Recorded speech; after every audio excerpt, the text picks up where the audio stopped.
Bonsoir. Le Premier ministre israélien a donc demandé aujourd'hui à la communauté internationale de condamner avec force l'incendie criminel qui a visé une synagogue dans le Gush Etzion. Cette synagogue avait été créée en mémoire des 3 adolescents israéliens enlevés et assassinés par 2 Palestiniens membres du Hamas.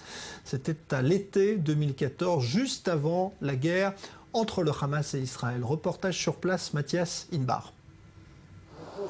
Il ne reste plus aucun livre de culte. Tout ou presque est parti en fumée. Cette synagogue a été partiellement brûlée.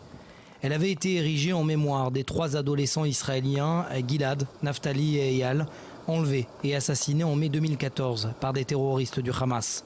Sur place, le rabbin de la synagogue constate les dégâts et empile les livres brûlés les uns sur les autres. Il se dit affligé, mais pas abattu.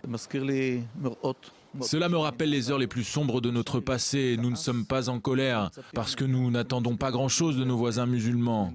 Nous espérons simplement que les forces de sécurité nous protègent et que ce type d'acte n'ait plus lieu. Nous regardons de l'avant, ce qui s'est passé est derrière nous, nous devons construire. Nous sommes à quelques centaines de mètres de l'implantation Karmei Tzour, au sud de la Cisjordanie.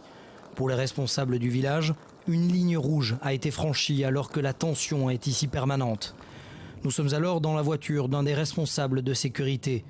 Une alerte retentit, une silhouette aurait été aperçue proche de la barrière de sécurité. Le garde descend du véhicule. Après vérification, il s'agit d'une fausse alerte.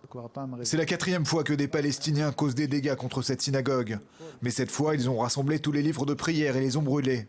La synagogue se situe à 200 mètres des premières maisons du village. C'est effrayant de penser que ces Palestiniens auraient pu continuer 200 mètres de plus et tenter de brûler l'une des maisons.